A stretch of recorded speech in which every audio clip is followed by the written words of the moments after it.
mga kwento ng kababalaghan, katindak-tindak at karimar-rimar, mga kwento ng mga multo, pag-ibig, aswang, mangkukulam, mga babarang, kaluluwang ligaw, at mga maligno, at mga kwento ng mga engkanto.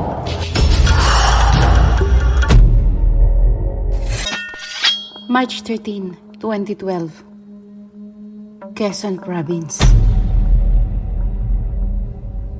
Alas 12 ng hating gabi, kasagsagan noon ng buhos ng ulan. Hanggang sa maisipan kong mag-message sa mga kaibigan ko na pumasyal dito sa probinsya at sagot ko na ang gastusin. Nakakaboring lang kasi kapag ganitong tag-ulan. Alas 9 ng umaga nang nagplano kami na maglakad-lakad ng mga kaibigan ko. Dito sa probinsya, may bahay kami dun sa tabing dagat. May caretaker din kami dun na kasama ang pamilya nila, kaya feel at home ang bawat isa sa kanila. Kahit may kalumaan ng isang bahay namin doon, ito ay malinis naman. Noong araw na pumunta kami ng mga kabarkada ko, ay may napansin ako pagdating namin sa lugar. Medyo nanibago ako kasi masukal yung lugar at parang hindi inaalagaan. Yung mga damo, lagpas tuhod na sa taas. Yung bahay rin ay maalikabok. Pero deadma lang kami ng mga kabarkada ko. Dumating kasi kami, mga lunchtime na. So luto na kami ng tanghalian tapos sinabay na namin ang inom. Bakasyon naman kasi, okay lang. Mga bandang 3 p.m, nagkaayayaan na kaming maligo sa dagat. Paglabas namin sa gilid ng dalampasigan, ang lansa. As in hindi amoy dagat, amoy isdang patay.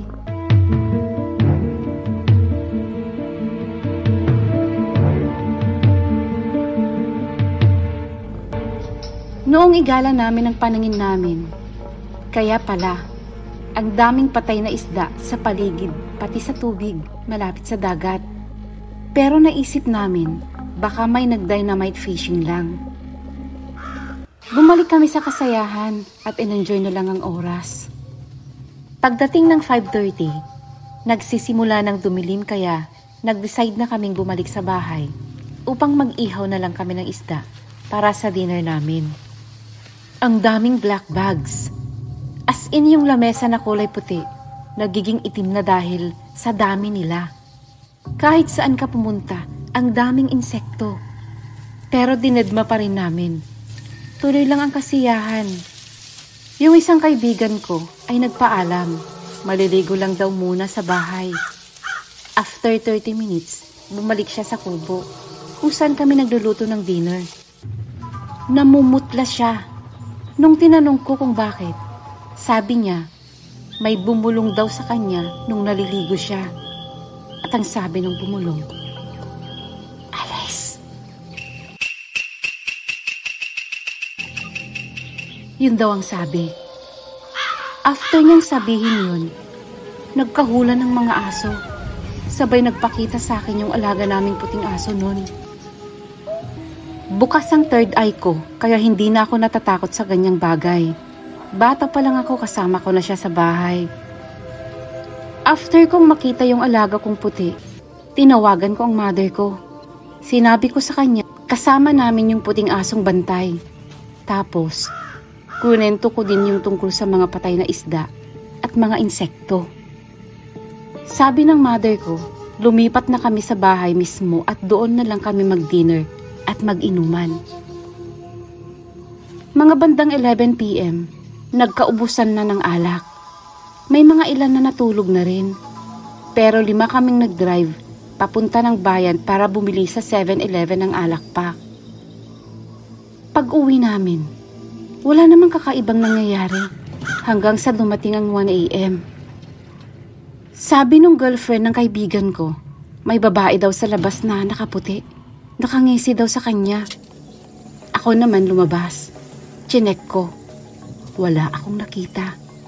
At imposibleng may makapasok na ibang tao doon. Kasi private property yun at inilak ko na yung mga gate pagbalik namin galing bayan.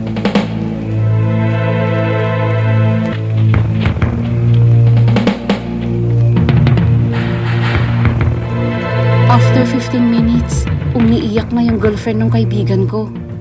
Umiiyak na sa takot. Mas nakakatakot na daw yung ngiti sa kanya ng babae sa may hagdan sa labas.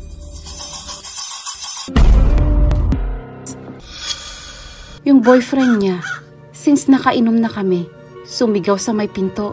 Double door yun pinto namin. Sabi niya, "Mga multo kayo! Mga duwag pala kayo! Magpakita kayo! Pumasok kayo dito!" Nagkahula na naman yung mga aso. Ako naman, tumakbo na sa taas kumuha na ng buntot pagi kasi akala ko aswang. Hindi pala. Ginising ko na rin yung mga kaibigan naming natutulog. Tapos nilibot ko yung bahay, wala talaga akong makita o naramdaman man lang. Pagbalik namin sa living room, kung saan andun yung nakakakita sa babaeng nakangisi, bigla na lang itong tumawa.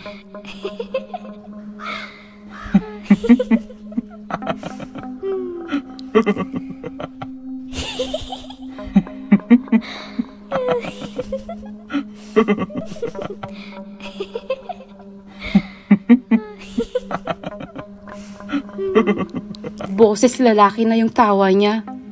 Kinabahan na ako nun.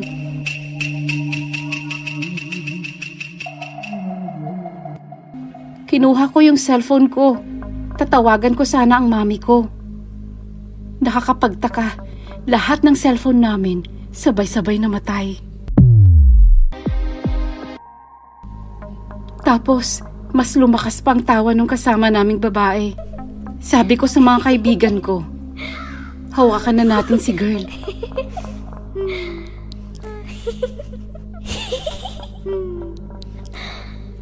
Nung papalapit na kami, sumigaw siya. Sabi niya, Hindi pa sinabi kong umalis na kayo dito.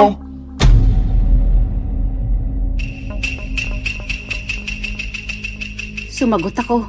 Sabi ko, bakit ako aalis dito ay pamamahay ko to? Ikaw ang umalis. Sinabihan ako na hindi ko na daw sila kaya. Tinanong ko siya kung sino ba siya. At ang sagot niya sa akin, hindi nyo kami kaya. Pitong mga demonyo kami.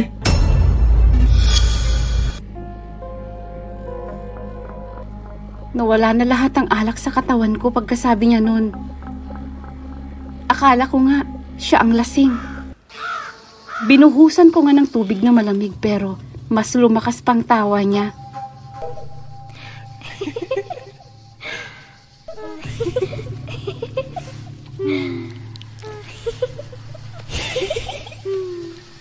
Tapos, nandilisik na ang mga mata niya. Finally, nahawakan na namin siya. 2 lalaki sa tag-isang binti. 2 lalaki na nakakapit sa arms at kamay niya. Yung isang kaibigan ko, tinakpan ang bibig niya at ako naman, yung mata tinakpan ko para wala na siyang matitigan. Ang lakas niya sobra. Ilan kaming may hawak sa kanya pero nakakaalpas pa rin siya. Sinabihan ko na yung isang kaibigan ko na kumuha ng asin. Pinakain ko yung kaibigan namin ng asin tapos nilagyan ng asin ng paligid namin. Pero malakas pa rin siya at mas lalo siyang lumalakas. Dasal lang kami ng dasal ng Apostles' Creed hanggang sa mamaya. Narinig namin yung boses ng kaibigan namin. Nagmukha ng normal yung mukha niya. Hindi na parang galit. So binitiwan na namin siya. Inuupo na namin sa upuan. Pero nakabantay pa rin kami sa kanya. After 5 minutes, tumawa na naman siya. Tapos, sinasabi niya na, wala nang kaibigan ninyo.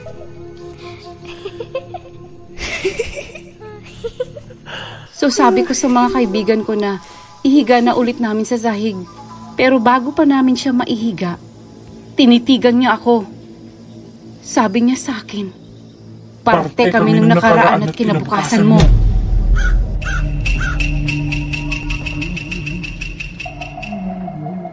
Sinagot ko, kahit kailan, hindi kayo magiging parte ng buhay ko dahil Diyos ang kakampi ko.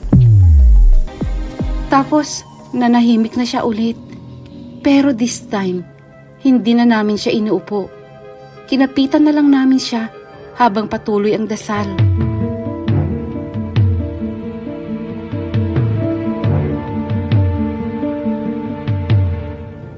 Pinatungan ko ng ceramic na krus yung kanyang tiyan. Tapos, bigla siyang umiyak. Masakit daw, parang nasusunog daw yung parteng tiyan niya. Sabi ko, hindi niyo ako maiisahan. Kung ikaw ang kaibigan ko, hindi ka masasaktan. Pero kung demonyo ka, magiging masakit talaga yan. Pagkatapos nun, mas lalo siyang lumakas.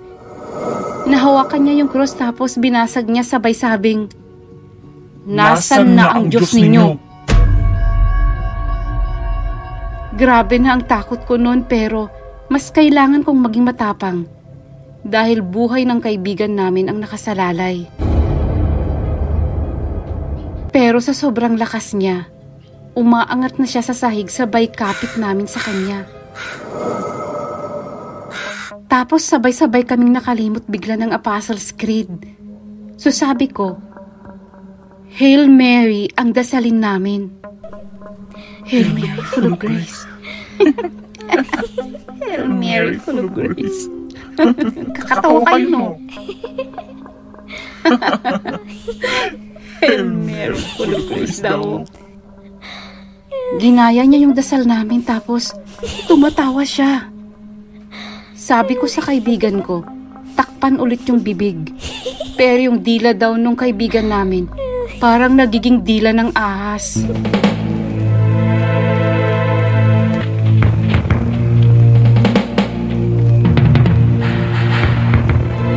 4 AM na nun. Pagod na kaming lahat. Tapos, mas lumalakas palalo yung nasa loob ng kaibigan namin. So, ibinuhos na namin ng todo ang dasal. Tapos, sinamon ko na din kung ano ba ang mga pangalan nila para makilala ko sila. Sabi ko sa kanila, demonyo lang kayo, pero mas malakas ang kakampi namin. Diyos ang kasama namin. Mga bandang 5:00 ng umaga, tumahimik na. Nagsialisan na sila sa katawan ng kaibigan namin. Pero tuloy ang dasal ko dahil nagpakita sa akin yung 7. At nasa labas na sila ng pinto. Tapos ako naman, habang nagdadasal, parang biglang may yumakap na mainit, pero alam kong hindi masamang elemento. Hanggang may isang matandang pastor ang lumapit. May nakapagsabi daw sa kanya sa nangyari dito. At nagbasa siya ng mga talata sa Biblia na pangontra sa masasamang espiritu lalo na sa demonyo. At ang sabi pa niya, hindi daw ito natatakot sa sinaulong dasal tulad ng mga ama namin o Apostles' Creed. Kasi walang damdamin ng dasal na to. At dapat pa raw ay hindi dasal kundi panalangin kasi galing ito sa puso at hindi sinaulo. Dapat salita na galing daw talaga sa damdamin natin. Yun ang sabi niya pagkatapos magbasa ng 7 talata sa Biblia at bigla na lang siyang umalis. Hanggang ngayon, nagtataka ako kung sino yung lalaking yun. Hanggang ngayon, nagtataka ako kung sino ang lalaking yun at kung sino ang nagpapunta sa kanya dito sa amin. Hanggang dito na lang at maraming salamat. Lubos na gumagalang, Axel Valdevarona ng Quezon Province.